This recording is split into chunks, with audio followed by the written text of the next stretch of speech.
Good morning, everyone. Good morning. Happy Sunday to you. Good morning. I hope you can hear Pastor. He's a little bit hoarse this morning. Welcome, welcome, welcome. I hope things are going well for you where you are. It's a little cloudy and warm here, but I think we're going to get some rain, which we really, really need. But anyway, what is a beautiful day? It's a beautiful day when you know it's a beautiful day. And there's my sissy and my brother-in-law. Hello, Kathy. Good morning to you. Good morning. Good morning, Dee Dee and George and Jacqueline, and all of you others who will come in later. Hope you had a good 4th of July. We had a nice one. It was really nice. We didn't do a whole lot, but it was nice. And my sister and brother all came up and spent some time with us. And I'll tell you a funny story. When after my sister left, I kept hearing a beep in my kitchen, and it was just constant beep. And I thought it was a refrigerator. And so we looked at it and everything. And my husband said, I don't think it's cooling. So here I go messing with all the controls, not realizing that when I was messing with the controls, there's the option of Fahrenheit or Celsius. So the numbers look different. And for whatever reason, I hit the button and put it in that other mode, and it looked like it was 48 degrees in the refrigerator, which wasn't, but it looked that way because of the Celsius. And so instead of Fahrenheit, it was Celsius. And so here I am we're looking at the ice maker and pulling it out from the wall and unplugging it and all of this stuff. Anyway, plugged it back up, and it looked like it was starting to cool, and the ice maker wasn't working yet, but I still heard the beep. I said, now why is it beeping? And so here we are. We're not going to get anybody to come out until maybe the next day. So I said, well, we'll just go to bed and get up in the morning and call somebody. So I get up the next day, still hear the beep, but the refrigerator is cooling and it's operating perfectly. It's making ice. It's doing what it's supposed to do. So I don't know why it was beeping. But then he has a special fork that he loves to eat with. And he was getting ready to eat some breakfast, and he didn't find his fork. I said, okay. So here we are. We're looking for his fork. And because Sissy put all the dishes in the dishwasher, I said, well, maybe that's where it's at. We looked in the dishwasher, still didn't see it. Looked a couple of times, didn't we? A couple of times. And then I looked the third time, took all the silverware out of it. So then I found it. The special fork. And so I got ready to close the dishwasher, and I noticed that the settings on the dishwasher were still like it was still on. So I cleared that out and closed the dishwasher. Lo and behold, as Pastor Norman always says, the beep stops. So the beep was not the refrigerator, it was the dishwasher. And here we are thinking the refrigerator's broke. The refrigerator was fine. So was the dishwasher. It just had gotten stuck in a certain mode and hadn't cleared itself out. And so I said all that to say it was funny. It's comical now, but it wasn't comical while it was happening, because at the time that it was happening, we were in panic mode because we're saying, oh, we're going to lose all the stuff in our refrigerator. And so I said that to say this, that sometimes you think there's a problem and there's not. And then sometimes it really is. But we go into that panic mode and start looking for the problem and not really knowing what the problem is. And then eventually the problem unfolds itself. But it's comical now, because I'm just glad I didn't call anybody out here to fix it, because the refrigerator was fine. But anyway, thought I'd share that with you. And some others have come in. Events come in. John Greason's in the house. And so, look, we're going to go ahead and do our thing here. And I wanted to just do this morning. Let me move some of my banners off of here because you guys are in here now. Let's see. All right. So let's do this. I'm going to read this and then we're going to do our meditation, affirmation. And I'm not sure why StreamYard has all of a sudden put up their banner inside of our screen. Not sure why that's there. So anyway, let's do this. If you're in a place, I hope you're in a place where you can have fewer distractions. Good morning, Leslie. Where you can have fewer distractions and you can center yourself. If not, then you can always do this in your private time. So I want you to take a deep breath in and let it out. Take another deep breath in and let it out. And you don't have to repeat this after me unless you really want to. Believing that I already know smothers out the surprise of knowing. My seeking hides what can be clearly seen. My wanting hides what I already have.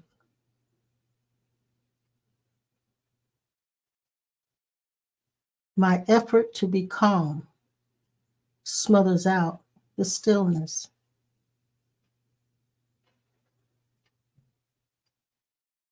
My trying to become hides what I already be. I like that one. My trying to become hides what I already be. My searching hides what has never been lost. The I know mind smothers out the ever-present wisdom.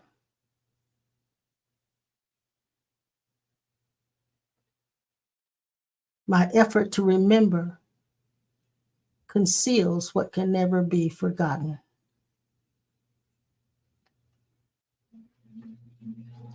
My trying to understand prevents what is already known.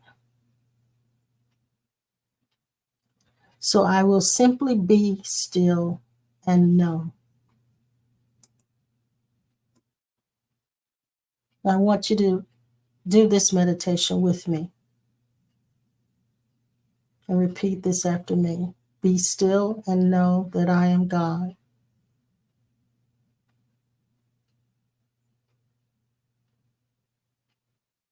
Be still and know that I am God.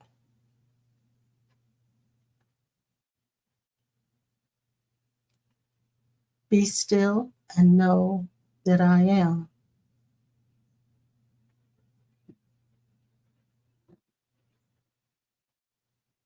Be still and know that I am.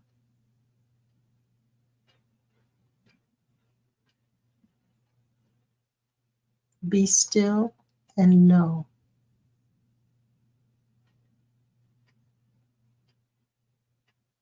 Be still and know.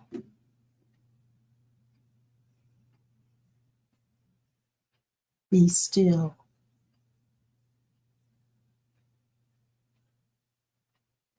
Be still. Be. Be.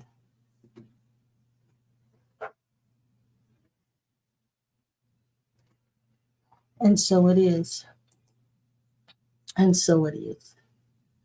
Good morning, Burn.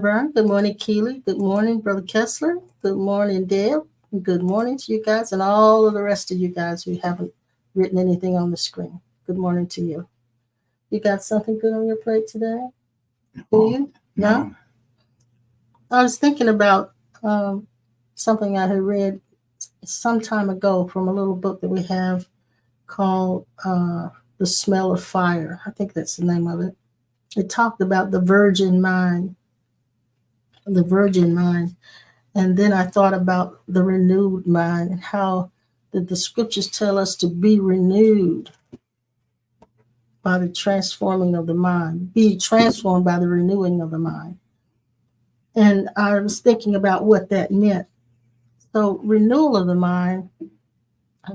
Good morning, Oliver. How are you guys doing? Good morning to you. I was thinking about you on yesterday. Hope you guys are doing well. Hadn't spent much time with you lately, so I gotta catch up. Gotta catch up.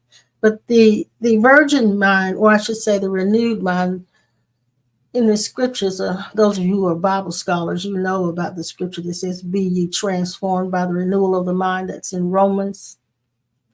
And for the most part, in our early Christian walk, we had the belief that that meant cram more information into your mind, getting as much information to cancel out the information that is no longer serving you. So that's what we attempted to do.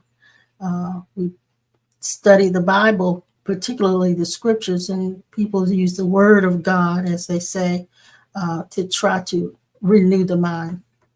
And it does put in different thought patterns. You can put in your database, you can add to your database new thought patterns, but that doesn't cancel out the old patterns, the old thoughts that are already there. It's just an add-on. So it's not really a renewal. To renew it, and you said this before, to renew something is to take it back to its original status.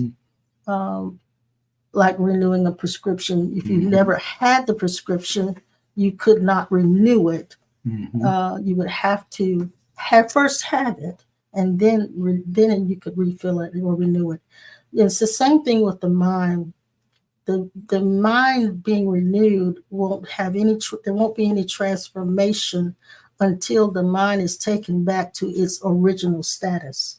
And in order for that to happen, there has to be a dismantling of all the old data that's already there in the basement of your mind.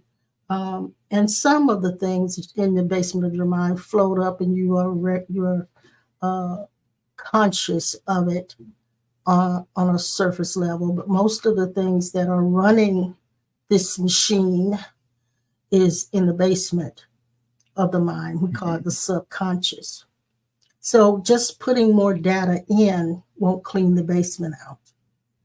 But there is a process that the Spirit of God takes us through that will dismantle and wipe out all the limiting concepts, all the limited beliefs, the attachments that we have. And by the way, this doesn't happen by a supernatural experience. It happens with life experiences.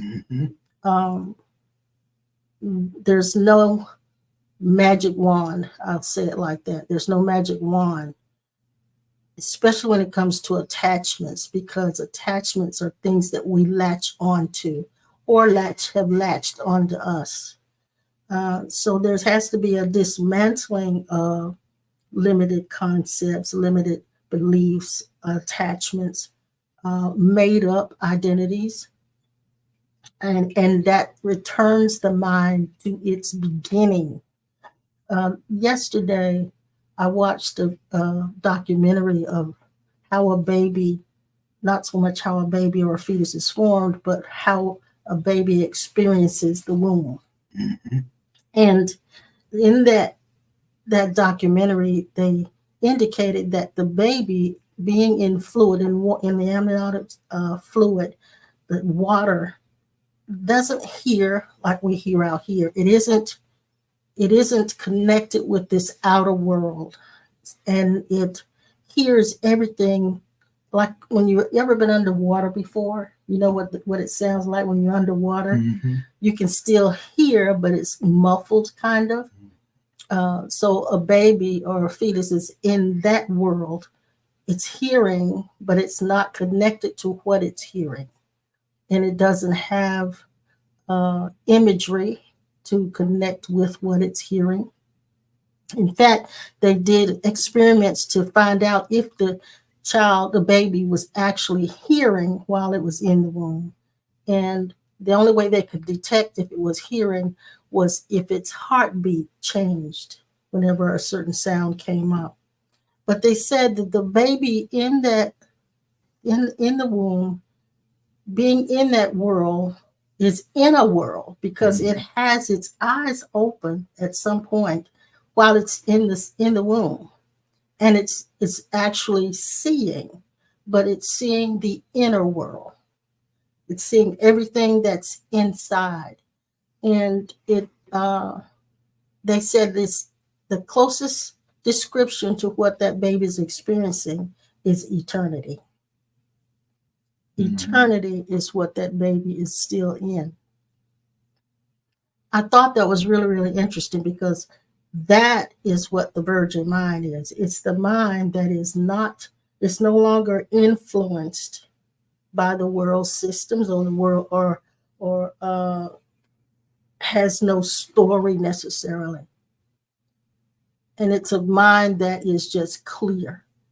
Clear. Now, I know that we cannot erase the mind. And the only thing that erases the mind in this physical world is Alzheimer's or dementia. And none of us wish that upon ourselves. However, I do believe that we can return back to the virgin mind in this state of innocence. That state and mode of innocence where we have come to a place of, and I've been saying this for the last couple of times we've been on, fluidity, where we're more fluid with life. We're more fluid. We're more accepting of what's being presented to us without responding or reacting immediately to it. But even if we do respond or react to it, we find our way into a place of what is the woe-we, where you're like water. You take the shape of whatever it is you flow over, so it's like a very flexible way of living. And Ali coming back with us now, he's saying renewing the mind involves personal changes that proves the will of God. Yes, and it isn't a real renewal until you see some transformation. The changes have to come. And I've seen so many people who have just crammed data inside their brains or their minds, and then they felt that they were renewing the mind. When they did that, it's helpful, but it is not the solution. But at the same time that they did that, they found themselves still not changed, not really changed. Now that they may, as long as everything was going smoothly, it was fine. But then when a crisis arises, they all of a sudden revert back to their old ways. And so there isn't a real transformation. Transformations mean changing your form, changing how you appear, how you are. It's changing your entire makeup. And so a lot of us have felt we renewed our minds when all we've done is crammed ourselves with more information. And I know you're sleepy this morning. Can you move over just a little bit? Oh, I need to adjust the camera. You want to add to what I said? You want to add anything to what I said? Everything that we are is in a different mind than the mind that give off the idea that we have to do something to be what God already made us. Which means we really wasn't made. We always have existed. as the I am self. Mhm. Because in the I am self, it covers everything that God is, that we are. And we are the I am of everything that God is. Mhm. So it's not a change. It seems like it is, but it is a realization waking up. The only thing that keeps us from walking in what is the I am is fear. There's a Mhm. fear that the mind that says that it's a fear somehow or another that blocks out the reality of who we have always been. Mhm. Once you understand all that you are as the I am, the new birth experience will take on a different smell, a different fragrance, and a different form. We've always thought that in order for us to get closer to God, we got to do something to get closer. But the life that we are as the I am, it's not a distant nor a far away thing. It just seems like it is because the mind gives off the idea that it's something to be accomplished at a time, a place, and a distance. Mhm. We didn't know all of this until after we got further into seeing the truth. The truth that we're talking about is not the accumulation of sentences and words. The truth is that Yeah. we are a reflection of Him. And like Jesus said, I am in the Father and the Father in me. That's all of us. Now, we're going to say this. Some people, some minds have problems saying this because they always want to go back to the cross. But if you go all the way into the cross, you're going to find out that in Galatians 2:20, all of us are co-creators and participants Mhm. Mhm. of one event, and that is the I am self. Yeah. It's not a whole lot to be said about it because once this is seen, you find out that anything that tries to step in front of this I am beingness is a fake and is a form. You'd be surprised at how many people that are still trying to take an old car and make it into a 2024 automobile. Yeah. Yeah. That's what I was saying. That's what I meant when I said that we've crammed data into taking new data and crammed it into with the old data. It's the same thing.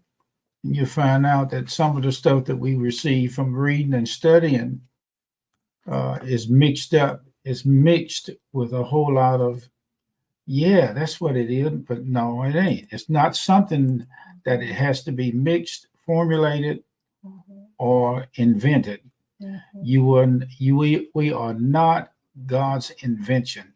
We are Oh, the I like that. life I like of that. God itself. I like that. Can you type that in? We are not God's invention. We are God. We are life itself. We are always and have always been what He is. No invention, no discoveries. What makes it seem like we're discovering is the mind slips in and out of what is called different ways of seeing. But there's only one, and that one is who He is, we are. We can say this all day long, but Yes. you're not going to see Yes. this until Yes. sometimes somewhere it takes time for this to sink in. It does. It does. Uh, It takes time to sink into the basement of the mind. yeah, Mm-hmm. we're not invented. We have always existed as the Yes. eternal self. Yes. Yes. So that means the new birth experience is only what it said, an experience. Yes. But there's no experience that's going to take the place of beingness. It's true. That's true. You can't take a leopard and change the spots Well, you know, or I used to say that, but based on what my body has been through, I'm not so sure that's true. mm-hmm, Because I have had changes in the spots in my body. mm-hmm. My color has come and gone, so I don't know if that's necessarily true. But I do believe, like you said, there's some things that are absolute. that cannot be changed, and there are other things that are so impermanent that they're Yeah. always changing. Yes, yes. I am not God's Change is an illusion. invention. There is no change in God. The identity of God is always and will always be the And real that us. goes back to my other thought for today. I thought about the virgin mind, and then I thought about the permanent identity. There are so many constructed identities in our life, in our earth existence. There's a commercial, and I can't even remember what the product is that they're using in this commercial, but there's Tina Fey. Tina Fey is a comedian who is in this particular commercial. And she says this in the commercial. She says, I don't know which Tina I'm going to be. And it breaks off. She's one Tina this way, and she's another Tina in this place, and she's another Tina in that place. And each one is an identity that's totally different from the other. And I thought, well, that's exactly how we are. We take on identities. If we serve roles, we take on identities. In other words, I've said it like this: we might be here teaching, but we don't have to take on the identity of being a teacher. Mhm. I don't have to be a teacher to function as one who teaches. But the mind has the tendency to, when you play a role, it takes a shape and makes that an identity. Mhm. So much so that if I take it to heart, I'll say it like that, and take it personally and become attached to this role, Mhm. then I will feel offended when someone doesn't agree with my teaching, and it becomes my teaching. I become a teacher, and then I begin to see myself in that light. If I see myself in that light, then I have already left my permanent identity. Mhm. So that's kind of what I'm saying. That's what we're trying to convey. The fact that there are so many different identities that we take on from the time we're born until the time we leave this earth, and none of those identities are real. We call them false identities, Mhm. and then we compare them with the true self or the real self. And the real self is your permanent identity. It is one that is not constructed. It is what you have always been, like you said, not God's invention, Mhm. but what you have always been, apart from all of the roles and labels that you played and labels that you've taken on. So it's totally different. Let me give baby girl her thing. Here, baby.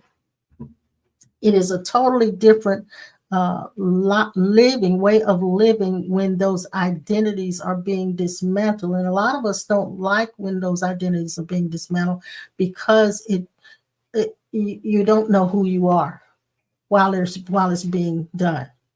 I remember watching the documentary with Celine Dion, which those of you who know her health battle, her struggle with stiff person syndrome, she did the documentary, I Am Celine Dion.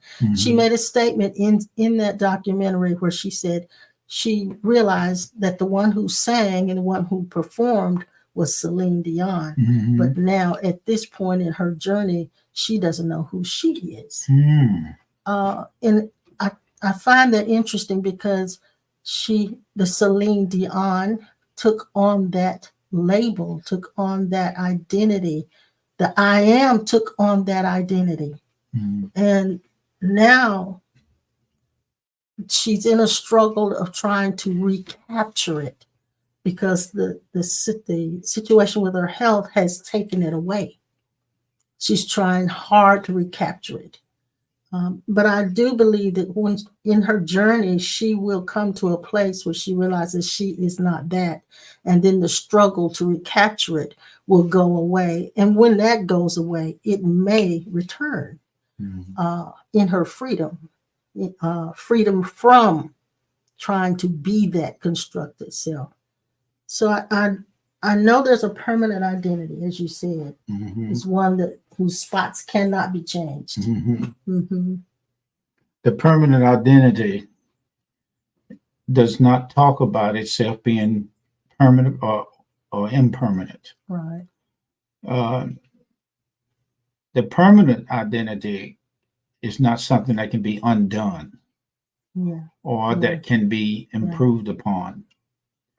Once this is settled into you, I got all the books for years, thousands of books.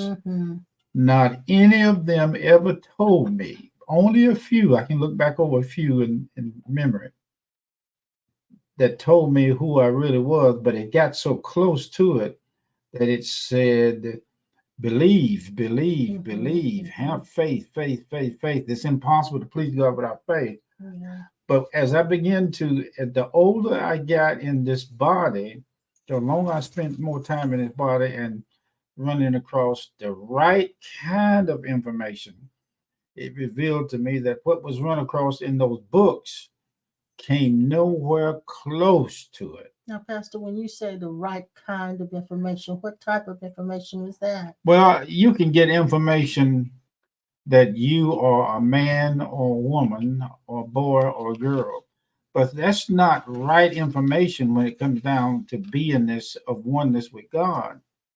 Oneness with God does not have any face value of it, of being anything else outside of oneness with Him.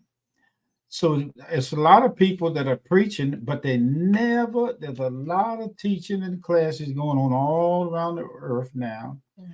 Not too many of them will talk about the settled identity of beingness. Not unless they're on that journey, on that path. It has to be toward something that. And this morning I realized too, this path toward, I'm going to say, out of trying to become into being. You're on a path leaving trying to become and entering into being. There is only one person on the path. Nobody else can walk it with you. This is a path of only one. And it's not a path that is clearly laid out, but the footsteps of your Lord self, Christ, has already walked this path. And you are the only one who can discover your path, the path that you're supposed to walk. Your journey will be walked alone. I don't care who you have in your life, who you feel is close to you and loves you dearly. When the rubber meets the road, you're still all alone on your path. And it's just between you and God, you and God. No one else can walk that path with you. No one else can guide you in your path. There may be people who will come, who will assist you, comfort you, help you in the meantime, but they will not take you to your destination. No thing will take you, and no one will take you to your destination. This is your path that only you can walk. And there are things that will come up in your life path that will cause you to turn away from those false identities. And that will not be necessarily pleasant. But the goal of the Spirit of God is to bring you to the destination of being one in that path, and not being afraid of being one, not being afraid of being the one, and not looking for another. That's the best way I can say it. But Yvette said, I am Yvette. God lives in me and walks and walking the path with me. But the body I live in needs surgery on my spine. My disc, well, 3, 4, 5 are collapsing. I have to have surgery. Yes. Have to have surgery. But who is the I? Well, I wanted to say what Yvette said here is very common. This is a very common state of consciousness. While it isn't wrong to have this state of consciousness, this is the most common state of consciousness. So what we want to do, and what Pastor is about to say, is to pull you to a higher consciousness. First of all, I am is not really Yvette. I am was given the name of Yvette. Then I am doesn't have God living in it. I am is God. And I am is walking the path with God as walking the path, God walking the path as the I am. So there's a higher state of consciousness. And yes, the body needs surgery. So here we are again, the identification as an attachment to that you believed yourself to be all your life. From the time of being 5, 4, and 6, I've spent a lot of time, when I say there's a part of me that spent a lot of time in the closet. And for 50 years, all I've done was in the closet. But all of those 50 years never told me who I really was. It seemed like when I went in the closet, I had to pray to God, but I didn't know that God has interfaced with me. Yes, yes. Yes. Oh, I say it like that. He's the interfacing, and I leave me out. Yeah, there is no me seeking God, but the mind gives off the idea, well, how can you say this? That's the key. You can't say it. You can't say it. All right. Then here's another one. If you do say that you are him, the world system said, no, the Bible doesn't say that we are him. Yes, it does. It does, yeah. But the fear of the ego losing its grip on the I as number one independent self will always be there to rebuttal anything that comes up with the idea that we are co-creators. It does not want to allow the full acceptance of the Christ consciousness to fully implement itself, because if it does, it means wipe out. Most of the people that we've been around that goes into casting out demons and deliverance, the ego is that part of you that sees nothing but demons and Satan and everything. All right, here's a negative. Negative. Yes. Well, here's another one. The ego is also that part of you that wants to see God in everything in order to omit seeing the devil in everything. So when I found out that the balance was out of balance and imbalanced, I began to understand that there's nothing to be said about any of it, but it is a seeing.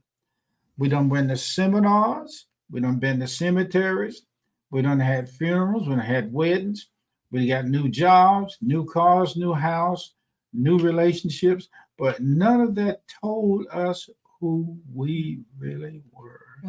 That's true. That's true. That's true. There is no way you're going to talk the mind. You can study the books and study the scripture and actually recite the spiritual and language. recite it. Yeah. Yes, you can. Yes. And there will always be a mind interruption in there that'll say, no, you done went too far now. You can't be saying that. There's only one, and that's the man upstairs. I got something I want to read, and I'm praying that Yvette, we are praying with you, sweetheart, that you will find relief in your body, but also praying that you will begin to see a higher consciousness of that you are, instead of just being I am Yvette and God living in you and walking with you. I want you to see and know the consciousness level, the dimension of being one with and as God. So that will remove a lot of your suffering. I got something I want to read. I wrote this, I don't know how long ago I wrote it, but I titled it Surrender Knowing About God to Know God. Mm-hmm. And bear with me as I read it. For years, I used the Bible verse, Galatians 2:20, to teach others about their union with God. While oneness can bring on states of bliss or heightened senses and a greater sense of awareness, it also brings with it a degree of mental perplexity as one struggles with how to interact with God since he or it is no longer a separate consciousness. Little did I know that when oneness is fully realized, it can feel as though God has disappeared. Even so, when it is experienced fully, there is the knowing in the depths of one's being that God cannot disappear, for he or it is everywhere and is the essence of everything. The most perplexing truth that must be accepted is no longer will there be two. God cannot be an other. Subsequently, the accompanying feeling of oneness is felt and experienced as abandonment by God, which is felt as a pit of emptiness. This sense of emptiness can last for a day, a week, months, or even for years. Having experienced this firsthand, I have become accustomed to this feeling of emptiness and now cherish it, knowing that in order to be filled, one must first be empty. And knowing that if I cannot locate or sense God, then it is because there is no further separation between the me and the he. To my surprise, I discovered that what I lost in the consummation of oneness was my erroneous perception of God and the identity that had been used to experience God as another. This paradox eventually presented to me the need to surrender all that I thought I knew about God from my past experiences, from reading the Bible and spiritual books, as well as what I've heard preached and testimony accounts of other people's experiences. Once accumulated knowledge was surrendered, there was even more disillusionment because I had no concept with which to relate to God, and he or it no longer fit into my neat little box of religious confinements and belief. My conceptual image of God was a constructed version of what I believed him to be. Now, through the realization of oneness, I am able to relate to God through silence, without words, as I accept myself fully as the costume that God lives his life through. The realization that my face is the face that God is wearing.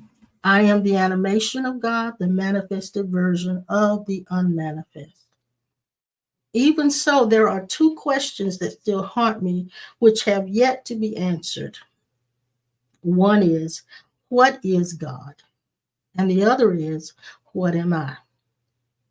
Whenever I contemplate these questions, I become aware of my mind spouting out memorized answers, recalling words such as spirit or energy or light or life, none of which completely explain or define God or myself, since those words are known by most only as mental concepts. The mental images that these words conjured ultimately had to be surrendered. Although I have yet to find the answer to either of these questions, I am absolutely convinced that whatever God is, I am sure that I am that. In light of what feels like the absence of God, these questions are dying. As a result of that dying, I am no longer seeking to experience any phenomena, no longer waiting for God to reveal itself. I find that the sense of a personal self is gradually deflating and shrinking, and I see there is no one here in this personal space called me. But the space is inhabited by God. In order for me to sense God as another, duality would have to remain. There would have to be a me and God. Even in the concept of divine union, God is experienced as an opposite, for there are still two joined to be one. Whereas in oneness, the concept of two dissolves, and one of the two in that divine union must, by all accounts, disappear. And we know that the one that disappears cannot be God. For he is the progenitor of all that is, has always been, and will always be. God simply cannot disappear, for God is, and it is all there is. Oneness then must be the collapse of a personal self, as well as the collapse of separation. When the sense of separation fully collapses, that which remains can only be God. And since God is love, that which is left in this human form has no arrogance, no pride, no sense of entitlement, no self-exaltation, no self-adulation, no self-admiration, no self-glorification. That which remains is love, which expects nothing in return, free of judgmental opinions. Love that has nothing to forgive because it has never been offended. That's been my experience. Now I'm going to read something here from the book, and this is the closest anything other than this will distract you away from what is being said here. I had a cousin ask me, said, "You mean to tell me that you saying you were physically, tangibly back there 2,000 years ago when Jesus was nailed, 2024, when Jesus was nailed to the cross?" I said, "To the cross." I said, "Yes." Physically. Physically. Yes. Yes. All right, here's what it said. You meditate on this, because when I went to the hospital 2 weeks ago, the attention of the mind and body was this body. Yeah. Even and though it couldn't be anything else because it was so sick and in pain. It was at the forefront of everything. And it's still in the forefront. But here's what I found out. Yvette, it is the Christ that is experiencing L1, L2, L3 back condition. It is the Christ that went to the hospital. It was the Christ that was the doctors. It was the Christ that was the nurses. It was the Christ that came into the room to check to make sure I was getting all the fluids. It was the Christ that doing it. But you see, the finite mind is still locked into being nothing else but finite. But the body itself. The body itself. Here's what it says in the book. This we stayed in this for the last 50 years. I am crucified with Christ. This is a revelation, insight. Nevertheless, I live, yet not I. Now you got 1, 2, 3, 4, at least 4 to 5 I's in this Galatians 2:20. I am interchanging back and forth. One I versus another I. Yes. I live. I now live. And I do not frustrate the grace of God by trying to make my mind body understand this. It has to be acceptance. It's acceptance. Here it is. I am crucified with Christ, nevertheless I live. Yet not I, but Christ liveth in me.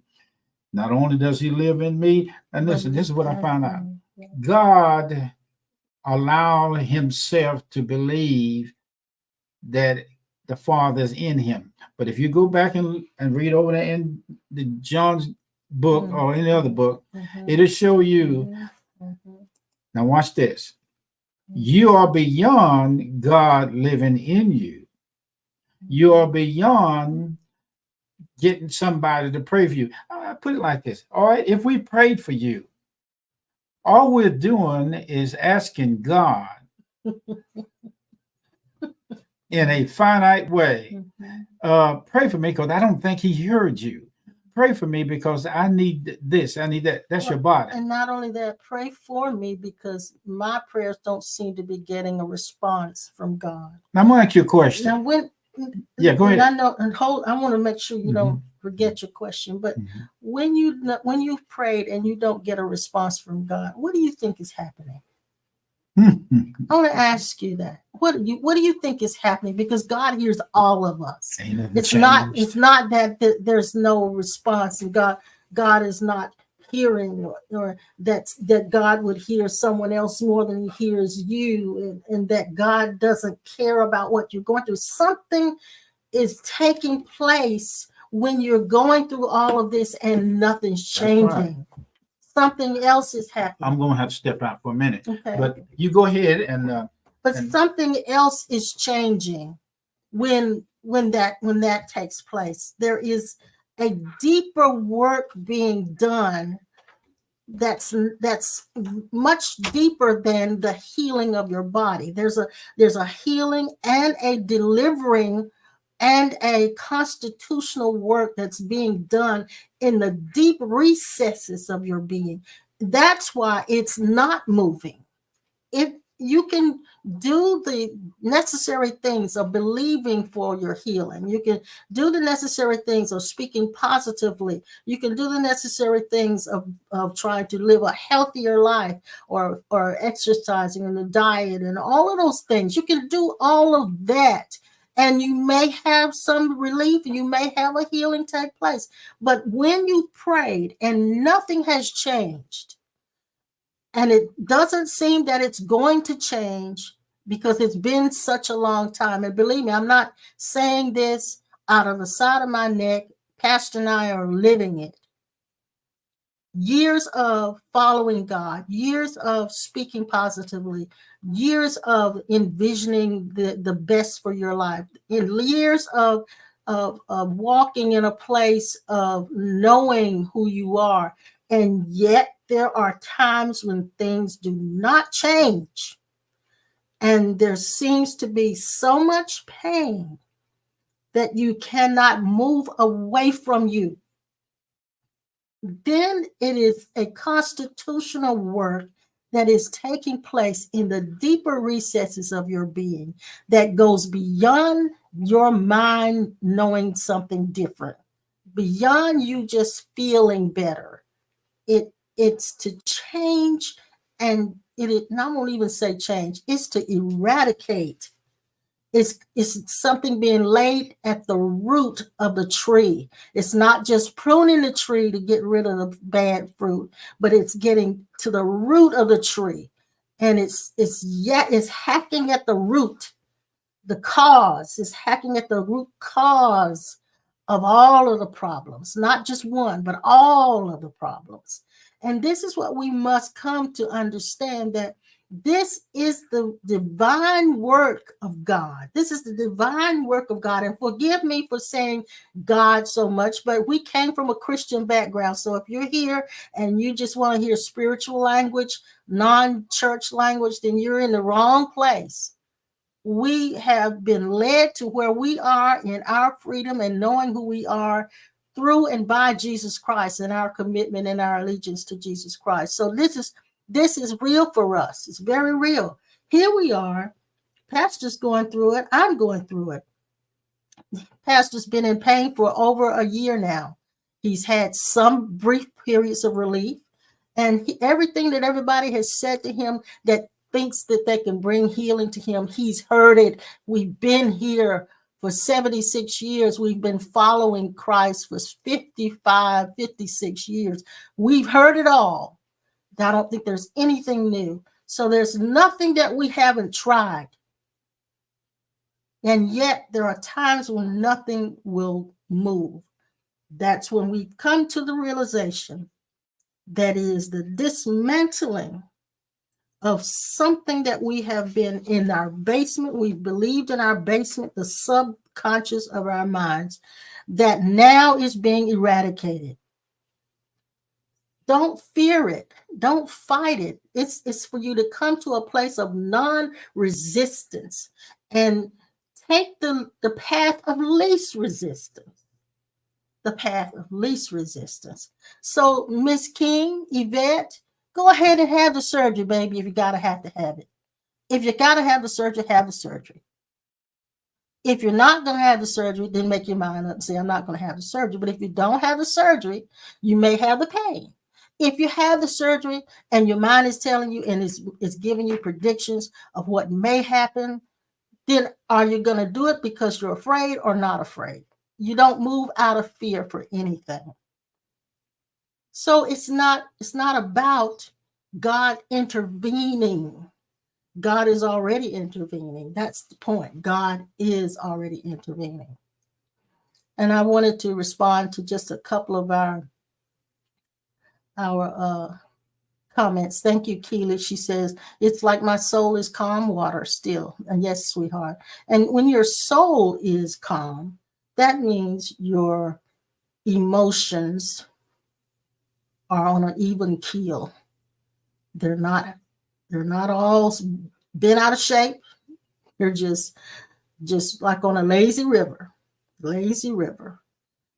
So I understand when you say my soul is calm water. And John says, we are all the rocks lying on the ground at the cross. You can be there if you want, but John, I'll be honest with you, you're on the cross. You've been on the cross. You were taken down from the cross.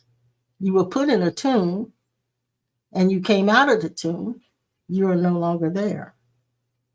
So you were actually on the cross, inside Christ, as Christ. And then Keely, I like what you said. You said, let go of the control you think you have. Yes. That's the big thing right there. Let go of the control. That's a major letting go. Doesn't come easy.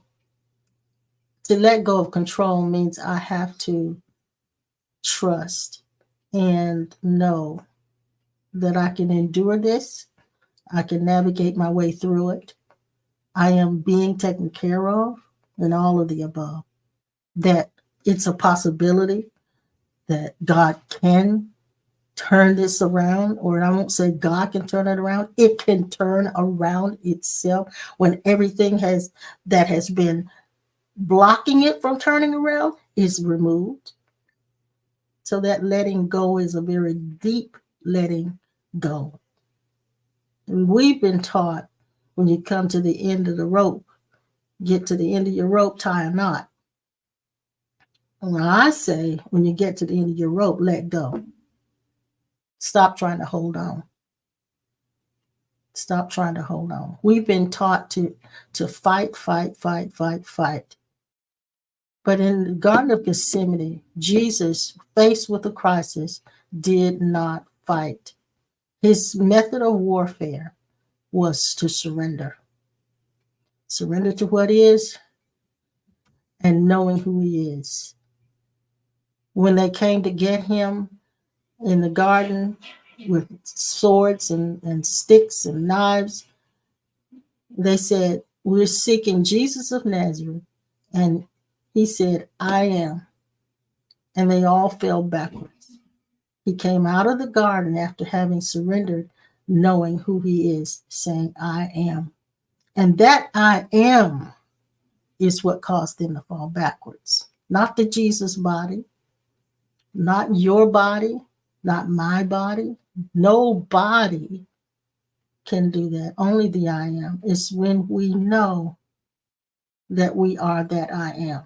And that's not with arrogance. That's not with pride. That's not with feeling like I'm special, because we are all that I am. And I just pray that you guys got what we're trying to convey today. It's from our own personal walk, our own journey. We don't bring to you a sermon that we use to study and put together. I'm not saying anybody else shouldn't do that. I'm just saying when we come to you, we bring to you what we live by, how we live, and hopefully and I'm beginning to understand about doing these live streams that it isn't so important how it looks, how my background looks, how my sound sounds, how how slick I can make it look commercially with music and all of that. It's not all of those things don't really mean a whole lot. What's really really important is the content. It's the content that we bring, and it'll be the content that we bring that will build the spiritual community. And this is a spiritual community that's being built or has been built. You all are a part of that community. We thank you for taking the time to spend this hour with us, to come and hear what we have to say. And prayerfully, it will resonate with you and you will be able to take it practically into your lives.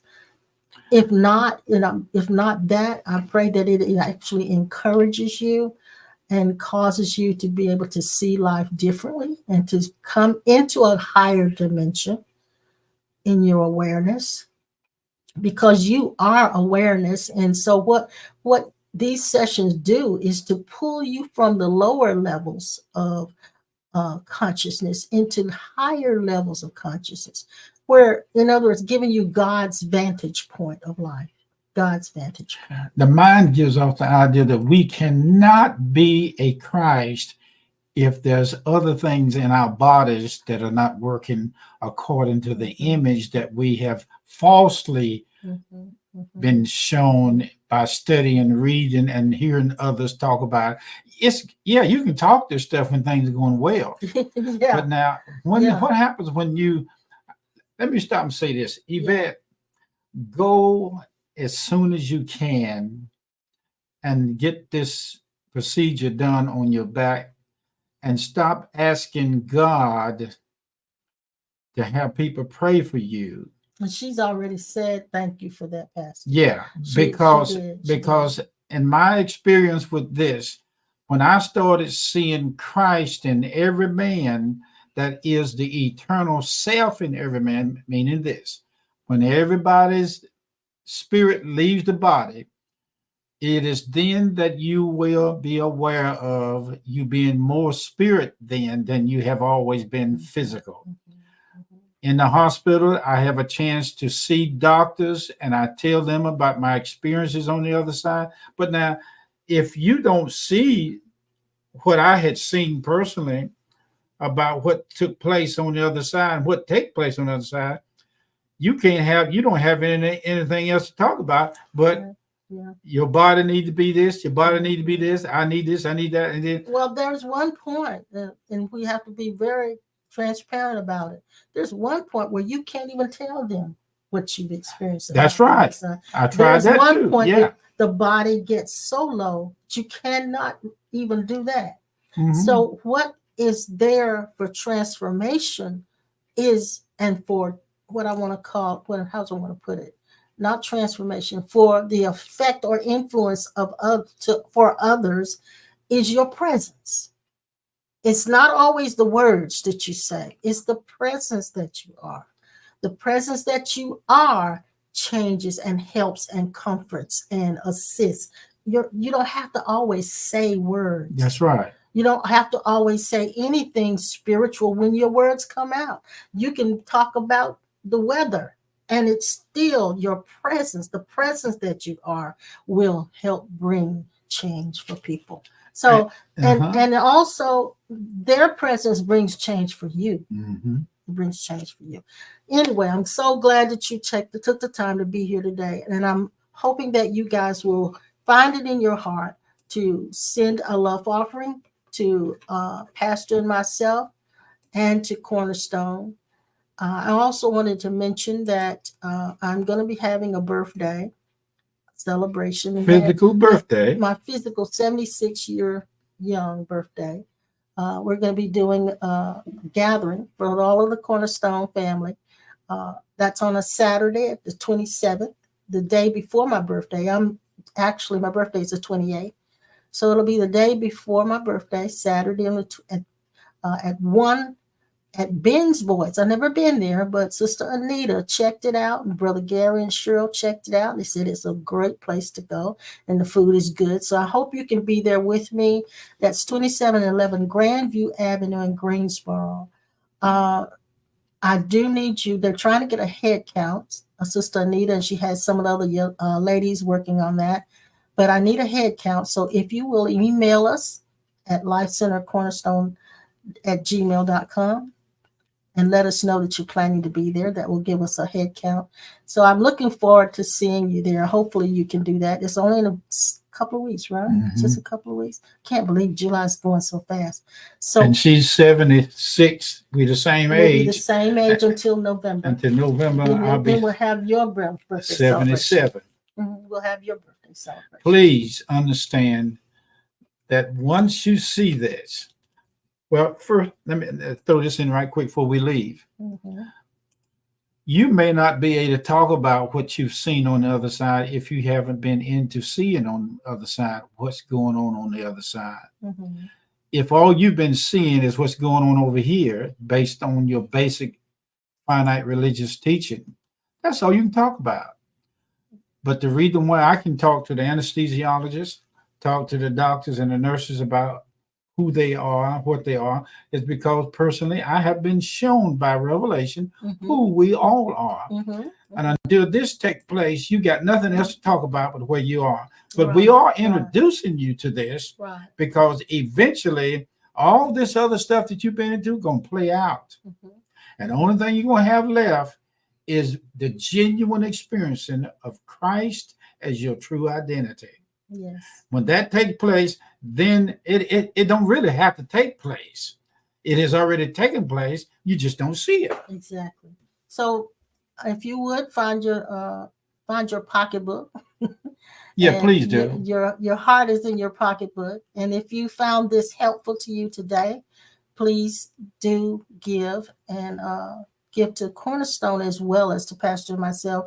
We need your help in that area, and we know that God is speaking to you right now as to what to give and how to give. And we want to thank all of you who've been supporting the ministry, who've been sending in their tithes and offerings to Cornerstone. Mhm. And we thank all of you who've been doing cash apps. Thank you so, so much. And I know it's the summer months that you guys are having vacations and family reunions and all of that.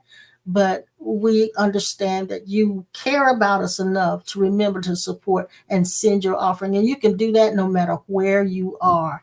You can do that by going to Cash App to send it to Pastor and myself, or paypal.me. Or you can send it by texting to Greensboro, CLC Greensboro to 73256. You can always send your offering no matter where you're located and what you're doing. So please, please, please be diligent about that. And we thank you in advance for the love gifts and for the tithes and offerings.